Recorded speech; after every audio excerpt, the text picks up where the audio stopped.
about this and talking about this quite a bit, rapid hybridization.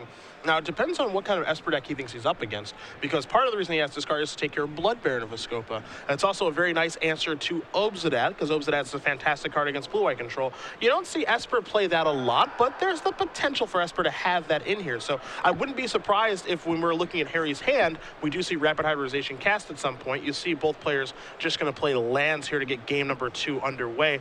But what we are going to see is a lot of this, Nightveil Spectre. Right, this man plan post board. You know, Thomas has had to tap out for it, so Harry does have an opportunity to resolve his own Nightveil Spectre. However, he doesn't have the requisite mana for it. Just the Mutavault. Mutavault, a fantastic card, but there are costs associated to playing that. Now, here comes Nightveil Spectre, and we said how difficult it is if that card hits in the mono blue mirror. I think you can argue it's even better here. Yeah, well, neither player actually wants to cast anything in this matchup, so having this card advantage engine is really good. It's at the same level as just having a Jace in play, except it only costs 3, which is really a key amount for the deck. A second Mutavault here for Corvese. Does not have the mana, has to take another hit from Nightveil Spectre. Now there's a Jace Architect with Thought. And Graves can just keep this up of hitting, taking cards, preferably lands, but you're not upset if you hit a Jace, and just keeping up a counter wall until your opponent can do something about it. Presumably, Corvese has boarded out some number of Supreme Verdicts. Yeah, you can't keep in all your Supreme Verdicts. You usually can want to keep in about 2. It all depends on what sort of deck you think your opponent's on. But yeah, you see Thomas Graves here is not going to play the Jace. He's not really going to play anything, and especially not after he saw Harry miss his next land drop. He isn't even going to bother untapping Nightveil Spectre because that thing is attacking every turn. Now, that Nightveil Spectre hit is key, not because Corvese goes down to 14, but because of the card that is revealed. Now Graves knows that Corvese has access to Spectre in his deck. He's going to play another one. This is a Dissolve, and that'll take care of that, sure. But now that Graves knows that, assuming we play a third game, maybe this changes things up for him. Yeah, the cat's out of the bag a little bit here for Harry, so now that he knows that they're both on the plan. Harry dissolves there basically for the scry. He's now going to get his own Nightveil Spectre, but he's pretty far behind. As you see, a dissolve back will be very good. And not going to take care of that one. Mutavault's going to come into the red zone here while Graves does resolve the scry, but Corvese's shields are down. He was in trouble anyway, and he's going to be in some more trouble here, I think, in just a moment, as Graves does draw a copy of Elspeth. He'll come in with Nightveil Spectre. It'll turn over a plains for Corvese. Graves is going to play that plane, see if he wants to play Elspeth or maybe just the Jace. Looks like he's going to go with the Sun's Champion. I think he goes for Elspeth here, and it's a pretty... So he has to worry about Mutavault actually racing him or pressuring him. The danger about resolving Elspeth generally in this matchup is that Revelation is better than Elspeth, but Thomas Graves did leave up 1 mana with his Dispel in hand, so the most that Harry could rev for would be 2 if Harry has a rev and a land and a Dispel. That's not scary.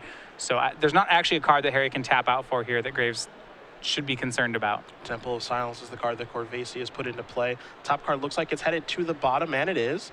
Now Corvese looks like he wants to tap some mana for something here, but he is certainly behind on this board. There's another Nightveil Spectre. So Graves is going to untap. He will take a draw. That is a copy of Temple of Silence. You saw the Dispel on his hand that Matthias did mention. There's also a Dissolve hanging out there, and heck, a Jace that he can play off Nightveil Spectre if he'd like to. Yeah, he has all the tools right now. He has Dispel and Dissolve to win the counter war, and I imagine all his other plays will just be based around drawing more cards. You know, he has pressure in Elspeth, and all he has to do is wait till Elspeth ults to win, and he just wants to build as big of a counter wall as he can. See a couple of cards here from Jace. D-Sphere versus Mutavault and Temple. Lands will go to the grip.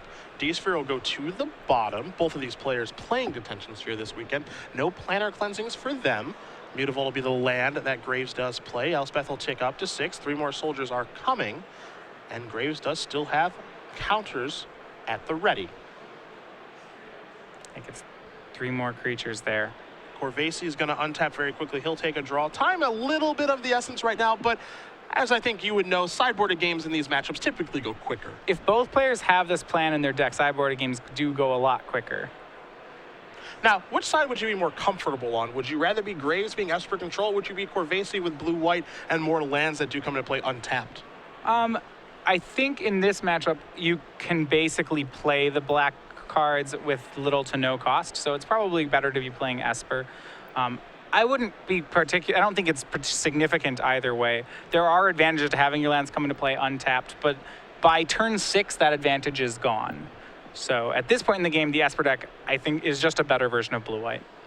Looks like some soldier tokens are going to come in attacking here. Corvese is going to eat one of them, the Nightveil Spectre, but he's going to take 5 more points of damage. This is a revelation. I'd be very surprised if this resolved. I think Harry would be too. You know, this could be a situation here where Graves, and this Dispel I think is important, because how much does this revelation actually affect the game? You might just let it resolve. Yeah, do you have to show Dispel? I wouldn't show Dispel. You may even just let it resolve. Just counter everything else. Yeah, I mean, I think there's a real possibility where, sure, Dispel probably puts a check mark next to the game, but if you're Thomas and you're assuming, well, we're going to play a third game, I might be able to get him with Dispel later. Maybe I don't want to show this. Either way, he does Dispel the revelation. He's taking a look to see how much time is left. You guys at home can see in the middle. We're about 22 minutes here. Both players might go back to the drawing board as Graves does even things up. Yeah, you may want to dissolve it there, even though it is the technically wrong counterspell to use, because you want to use your specific counterspells before using your generic ones. But you're right, he has shown him that he has Dispel, and that is pretty relevant knowledge in the matchup. Familiar faces, both of these players. Thomas Graves, earlier this year during Season 1 when we were in Columbus, which is where we are now, he did win our Legacy Open with Reanimator. Just, you know, pretty stock blue-black Reanimator deck, bringing Gristlebrand and friends back into play. Catapulted him up the leaderboards early on in the year. Harry Corvese, a player we've seen for some time on both circuits of Magic. On this particular one, we saw him win a couple of Open Series events. He's going to top 8 a healthy amount of the time. Also has won a Team Classic as well. So a very accomplished Magic player is Corvese, playing blue-white control deck he's been sticking with for some time now. Yeah. One thing that actually, if you look at the lists, is really interesting is that Thomas Graves has picked a removal suite that is pretty awkward against Nightveil Spectre. So in the main, he has 2 Ultimate Price, 2 Doomblade. Yikes. And his sideboard is additional Doomblades. So he has 1 Azorius Charm in the main, but outside of that, it's his 4 Detention Spheres and 1 Banishing Light. And that's it for ways to remove Nightveil Spectre. So he may be forced to board in some additional Supreme Verdicts just to pay respect to the transformational sideboard, which, if he's doing that, Harry's already won a small battle. Yeah, this is definitely true. Wouldn't be surprised to see those verdicts come back in. You saw both players go back to the drawing board here. Game 3 will be underway shortly. Again, both players do have Nightveil Spectres, 4 of each in their sideboard.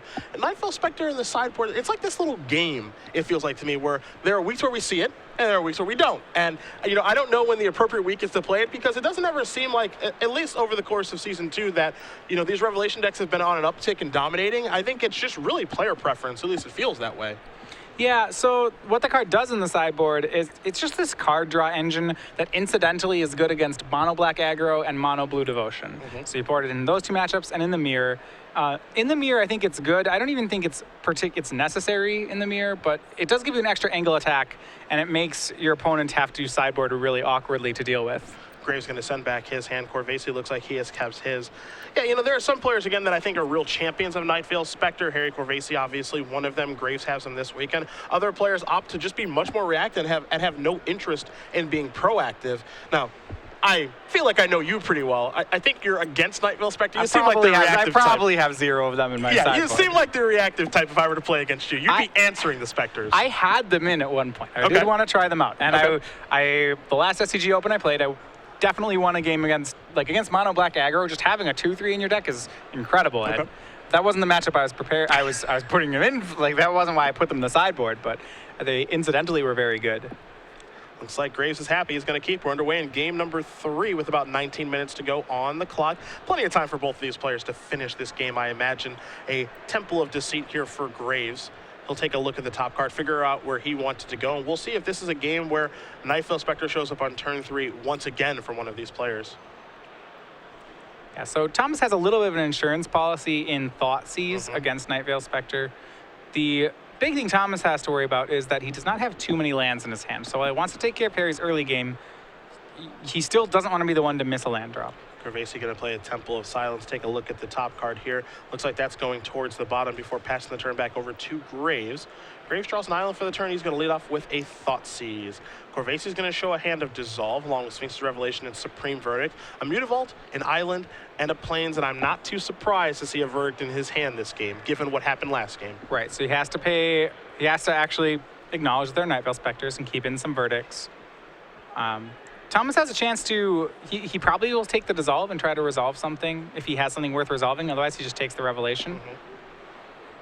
Interestingly enough, when we're talking about when you put Night Veil Spectre in your deck, I think a lot of times it's a decision between Night Veil Spectres in the sideboard and Divinations in the main. Okay. You don't want to be a deck that actually has both of them because it's just too awkward on your mana curve. They're kind of at odds with each other too. Which one, if you have both on turn 3, which one do you want to cast? Yeah, they're both 3-mana sorcery speed card drawers. So I think that's where you'll see people not board in Night Veil Spectre. Corvese with just an island for the turn before passing the turn back can try to represent and dissolve here if he did draw one. He's going to play a Mutavault and simply pass the turn back over to Graves, who draws a copy of Sphinx's Revelation. Neither player having a problem hitting land drops right now. This is a Jace Architect of Thought. We'll see if this resolves, and it does. Jace is going to tick on up. Back to Corvese we go. This is part of Thomas Graves' game plan. He took the dissolve so that he could resolve Jace. He didn't get to -2 Jace right away because Harry had a Mutavault. The question would be whether it would get to Tension Sphered right away, but now that it didn't, Graves has a good advantage. He's going to tick it on down, show a D-Sphere ×2 along with an island. See how Corvese wants to split these. It looks like it'll be spheres versus. Kind of asking the question, Thomas, do you have lands? Yeah, and I think this is the right way to split it. Spheres aren't particularly good against Harry's deck in the first place. If it looks like Graves is going to draw a lot of cards in the upcoming turns, so he probably would have to discard the spheres anyway. The land is definitely the resource that's most valuable there. That's what he took, and he put it directly into play. Yeah, I think it was very heads up on Harry to make that split. Jace's going to tick down again. This time it's a Hallowed Fountain along with a Night Veil Spectre and an Aetherling. This looks like a harder split. Yeah, this is definitely a harder split for Harry.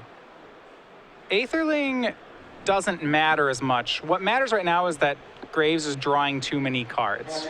I don't think you want to give him the Night Veil Spectre. You probably have to put Night Veil by itself. Yeah, it's pretty tough. Pretty tough situation. You can see Harry taking his time and figuring out how he wants to split these. So there is your split. It looks like it's going to be Aetherling by itself. So Harry kind of saying, I'm not too worried about Night Veil Spectre. I don't think I can beat Aetherling at this point. Or maybe just hoping that Graves takes Aetherling. Yeah. The big thing is that Graves doesn't need to take, even if he has Aetherling in his hand, he never needs to tap out for Aetherling. He has the card drawer in play. So if he took the Aetherling would just sit in Graves' hand for about, 8-9 turns doing nothing. Graves is going to deploy Night Veil Spectre after playing an island for the turn. We'll see if this does resolve. Right, whereas Night Veil Spectre is way scarier for Harry. A Sphinx's Revelation is going to be cast here. This may be in response to the Night Veil Spectre. It may not be. Either way, it is on the stack right now for 3. Graves is going to reach for a mana, and it's going to be that Dispel again to take care of the Revelation. Corvese will untap those 6 lands. He'll take a draw for the turn, and we'll see what he's up to on his 7th turn of the game. Yeah, Graves could have even let that Rev for 3 resolve. 3 is not so much that you'd need to counter it. Remember, Graves knows that this Night Veil Spectre is most likely going to get Supreme Verdicted. He did leave a verdict in Corvese's hand. Of course, what that does is put the shields down a little bit for Corvese, so I think this might all just be a ploy. Yeah, I mean, they're just trading resources right now. And because Graves is denying, he's just choosing to deny to 1-for-1 resources, a verdict for a Night Veil Spectre, an elspeth for what might be a counter spell, and then he's hoping to grind him down. Corvese going to cast an elspeth right now instead of the Supreme Verdict, so 3 soldiers will come into play. Graves did not have a counter spell to take care of that. So, Night Veil Spectre, are you going to be going towards elspeth, or are you be going towards the Dome?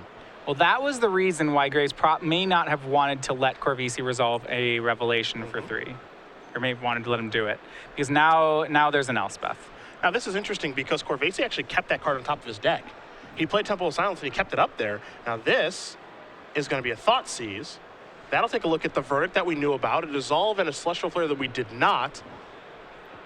And is Harry okay with letting his opponent have an Elspeth? It sounds like the answer is yes. I mean, it's the second Elspeth, so Harry's Elspeth gets to ultimate first. The second Elspeth in a control mirror, now that Elspeths are not, and removal spells for Elspeth, really is just a turn too late a lot of the time. But are you okay giving that to your opponent as opposed to a mystery card? Like, that's basically what this is saying is, I believe I can win this game this way. That's what this is saying. And I think he can. Okay. Yeah, his Elspeth gets to do stuff first, that's what's important. So Graves is going to play the Elspeth he found off a Night Veil Spectre. Both Elspeths at 5. Both have generated 3 soldier tokens. Corvese will draw a mystery card. You also saw Jace tick up last turn, so the soldiers that Corvese has aren't very good anyway. And the big question is, does Corvese have an answer to the Nightfell Spectre that he's happy with. Of course, he can cast a Verdict, but that might mess up his Elspeth plan here. Yeah, well, he can Verdict and then just start plussing Elspeth, which I believe that's what he'll do. And there is your Verdict. That'll clear away those soldier tokens. Corvese can make more of them in just a moment. And you see these 2 Mutavaults? It would take 2 Mutavaults to take down Jace right now.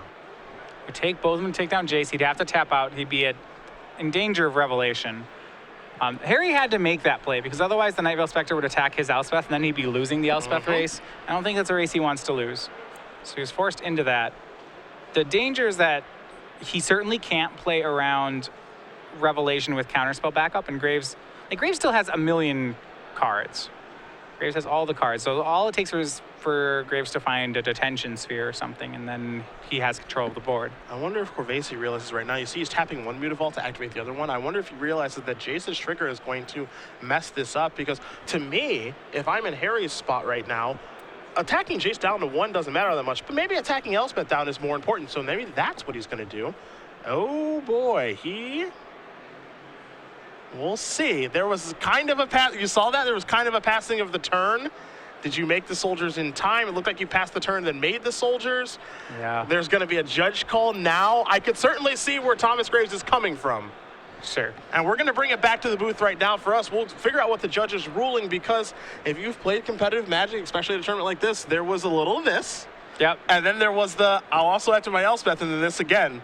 It depends what was said. Yeah. Yeah, if you said, I'm guessing he's not going to get the activation. I don't think he's going to get the activation either. Again, in Magic, because of shortcutting, especially when you're playing in real life, this oftentimes means go. When I play competitive Magic, that is oftentimes how I pass the turn.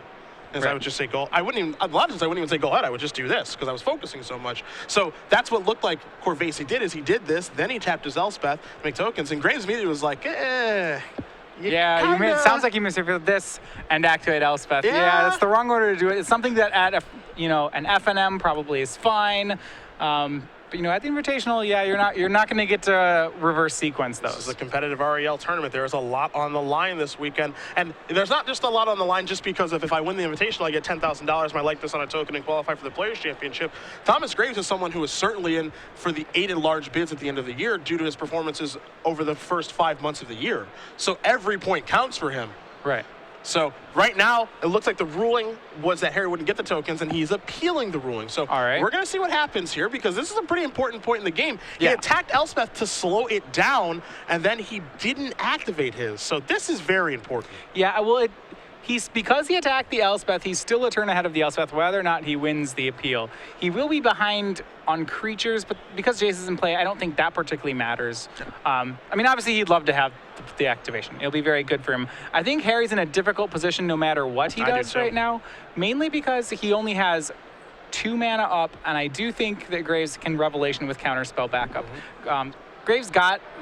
basically, it all comes down to that early Thoughtseize where Graves got to resolve a Jace. He's minused that Jace 2 times this game already, and he's about to do it for a 3rd time if he wants to. And that's enough cards that he's winning this 1-for-1 battle. Harry's down to about 3 cards in hand, and Graves still has plenty. So we're kind of in an Elspeth mini war right now. You saw Harry activate the Mutavault and tick down Elspeth down to 4, and we'll see if his goes from 5 to 6 or stays at 5. But these Elspeth, we're kind of in an Elspeth sub-game. Right. So if you're the player who's behind an Elspeth, what do you have to do to catch up? Well, you can remove your opponent's Elspeth, which also removes your own, because Detention Sphere is kind of funny that way. Yep. Post-board, there's a bunch of things you can try to do to break the stalemate. You can just sneak a damage across. Then suddenly you're the one who's ahead. Okay. Also, what he could do here, because he has Archangel Thunes in his sideboard, if he plays an Archangel and manages to gain life, well, then his team's just bigger than Harry's team. Okay. And you can then leverage advantage that way. So, it's rare, it feels like to me, that you see Elspeth win a game in this particular matchup, but I do see these sub-games created, which you have to change your focus to, okay, I have to get that thing off the table, because it's not providing, it's not going to win the game like Aetherling does, but it is providing an annoyance, and at the end of the day, it provides a little bit of inevitability. Elspeth doesn't win the game by making soldiers and attacking. Elspeth wins the game by forcing a ton of action from your opponent. It makes your opponent cast all their spells at a time when they don't want to. And once they cast them there, then you can counter them, you can resolve your own spells, you can do the things that are actually important in the matchup. Yep. Maybe because I had to tap out to answer your Elspeth, you got to resolve Aetherling, and then you got to win the game. And that's often how Elspeth works. So this mini battle, sometimes there's battle over Revelation, sometimes there's battle over Jaces. Right now we're in an Elspeth Sun fun champion mini battle, players jockeying for position to keep elspeth in check. What's really interesting to me, I think this was a really telling statement by Harry a couple turns ago, is when he played that Temple of Silence, he left that elspeth on top, basically saying, sure, you can have this, and I think I can win this game this way, even though you have more cards than me, and my cards don't have a huge impact on the game, and you have a Spectre. I'm still not sure that was an intentional leave on top. While he can win through his opponent having an elspeth, it is hard to imagine that elspeth is better than a random card. Yeah, that's the big question. Like, I think you have to be very sure of yourself if you're going to leave that elspeth on top. And, you know, maybe he just forgot for a moment, you know, kind of blanked that, oh, yeah, he's going to get to take that card. Because if you're unfamiliar with that interaction of, okay, I'll temple, wow, that's a good card, I'm going to draw that card. It's like, actually, you're not. I am.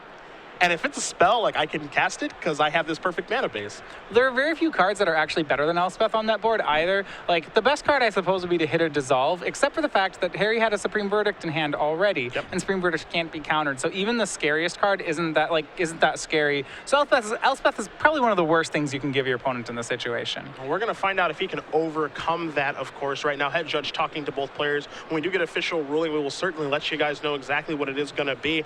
We have seen some diversity over the course of this tournament so far. The big one that stands out to me, Shahar Shenhar playing mono black aggro this weekend along with Matt Costa and a bevy of other players. How do you feel that deck is lined up for this weekend? Well, okay, so I actually got a chance to talk to Matt Costa about this deck. So what he's saying is, of the 4 big decks, thinks that it's great against mono black. It's a deck that can go triple 1-drop, and that's always been a weakness of mono black. That hasn't changed. He's a fan there. Okay, you go against control. He thinks game 1, well, it's okay. It's a little bit of a wash, but games 2 and 3, you get to go on the all Thoughtseize, all duress plan, which if we know anything about other black matchups, that's pretty good against Revelation, and I would agree. Against mono blue, well, one thing, you can kill Master of Waves. That's pretty important. You don't care about Tidebinder Mage, which is not true of most of the aggro decks. That's true. And a lot of your cards can just... So because of that, you can break through, and Mogus's Marauder is incredible in that matchup. So you're faster, you can certainly win that matchup. Red Green Monsters, he's not as thrilled by. So that's the one matchup where maybe he's on the wrong side of it. Sure. But he thinks that's still an okay matchup. So if they came here assuming those would be the main 4 decks, then he thought it was really a good choice. Okay. Well, we're going to head back to the match, and it looks like Corvese is going to get the token, so that means his Elspeth is on 6, and we are back in action between Corvese and Graves. Elspeth trying to win the game for Corvese, while Corvese tries to slow down the other Elspeth that is in play. Graves is the one with all the cards in the hand. He's going to cash in the Jace right now. Going to turn over a Temple of Silence ×2. And another copy of Jace, which can keep those tokens in check. And that's why I think Jace is going to go by itself. Absolutely. So lands are going to go to the bottom. Jace is going to go to the grip here for Graves. Again, Graves has not 1 but 2 copies of Sphinx's Revelation in his hand. Do you feel like right now this is a game about Sphinx's Revelation? It's more a game about Sphinx's Revelation for Harry than it is for Graves. Because if Graves gets to resolve... Like, Graves already has more cards. So what Harry's done is I said Elspeth forces people into playing spells when they don't want to play them. And this is a key example of that. Graves, despite being the guy who's ahead on cards, he is main phase Sphinx's Revelationing for 4, which this means Harry can resolve his own Revelation if he has one. It means that Thomas is going to have to discard some of these cards. He doesn't even actually get to keep all of them right away. There's a lot of things that are less than optimal here about this Revelation. A Temple of Deceit will follow that up. We're going to take a look. Top card going to go to the bottom. Graves will activate the Elspeth. Up to 5 we go. 3 tokens in play, but his Elspeth is a little bit behind here. Graves may have to discard 1 or 2 cards. You can see the spells in his hand. Another Revelation, a Jace, a copy of Deicide as well. Deicide not really relevant at this point, as Corvese will draw a card for the turn. Yeah, Graves' sideboard is not well equipped to deal with a resolved Elspeth. And that's the big thing here. You know, he does have 5 detention sphere effects in the main. I don't know how many of them he kept in, but you know, he has no Glare of Heresy, for example, in the sideboard. He has no negate in the sideboard either. Elspeth is it's a problem. Corvese trying to make it more of a problem, taking a look at his board, deciding if he's supposed to attack right now. Perhaps he fires up these Munivaults, or are we just working our way towards an ultimate? We'll find out. The other big thing, too, here is that with Elspeth, and I'm lucky I have you in the booth so you can answer this question, too, do you work your way up to 8 so that you can keep it, or is it more important just to have it at 7 and fire off that emblem? Well, this is why Harry attacked, why it's important that he's an extra turn ahead. If he was 1 turn ahead, then he would have to ultimate his Elspeth, because if he pluses Elspeth to 8, then Graves would make an emblem and kill Harry's Elspeth, and he'd lose out on it. Now, because he's like a counter and a turn ahead, he can put it to 8 and then emblem it and still be fine. So that's what he did when he bought that extra point. Graves is going to draw a card for the turn. Again, he's the one with all the cards right now, so presumably all the options. But there's an Elspeth emblem looming on the table for him. He's going to start by tapping 4 mana in his main phase. This is a Jace. That looks like it's going to resolve, and it will. And I assume it's going to tick down, and it does. So Temple of Silence, Godless Shrine, and another copy of Jace. What that isn't is a way to get Elspeth off the table. Yeah, and I'm not sure how many of the Detention Sphere Banishing Light effects are still in Graves' deck. He's gone through about half his deck and hasn't seen one, so I guess simple way to put it is he's either has cut some of them, or he's getting some really unfortunate draws. Graves considering attacking at this point now with his Elspeth Soldier tokens to slow down Elspeth. I imagine these are going towards the Planeswalker, but we will get confirmation on where this attack is going in just a moment for everybody at home. This is a pretty good bluff. So what Graves is doing is he's conceding the fact that Harry's going to get an emblem. He wants to get rid of some of Harry's creatures. If Harry blocks with a bunch of Mutavaults, Harry's risking the fact that Graves is just going to show a Supreme Verdict and then get to LD Harry twice, but it looks like he's going to call him on it. This is going at Elspeth, of course. Here is the flare that Corvese did know about. So there goes 1 soldier token. Okay, so not calling with the Mutavaults, and he's going to trade 2 away. You like this instead of the Mutavault block? Absolutely. I don't want to lose my lands if I'm Harry. 4 3/3 flyers is not as cool as 6, but it's still plenty. It's 2 turns instead of 1. Well, 2 turns might be all that Graves needs. We're going to find out. That attack unsuccessful. Elspeth still at 7. Graves has already used that Jace that's on the top. He has not used that Elspeth that's on the bottom just yet. Also, I don't believe he's played a land yet this turn. So he's definitely got some things that he can do. He's going to go reaching for some mana. This is going to be 4. There's a chance at a replacement Jace. I thought that's what we might see, and that's going to be a dissolve to take care of that. So a timely top deck there for Corvese. He's going to look. He's going to put that card immediately to the bottom again. He has no cards in his hand. He's basically all in this situation. Oh, he's got Graves dead. He can make an emblem, activate both Mutavaults, and kill him. Well, he's got to see it first. That's the trick. And he does see it, and there's an extension of the hand. Harry Corvese is going to win this match over Thomas Graves. 2 games to 1. Blue-white control taking down Esper. And a really, really tight game there. And one that I think is interesting because Graves had control of the game for almost the entire game in as far as what you traditionally would think about. You know, he had more cards, he had more lands, he had more counter spells, but there was a window that he let Harry slip an Elspeth through, and it ended up hurting him pretty big.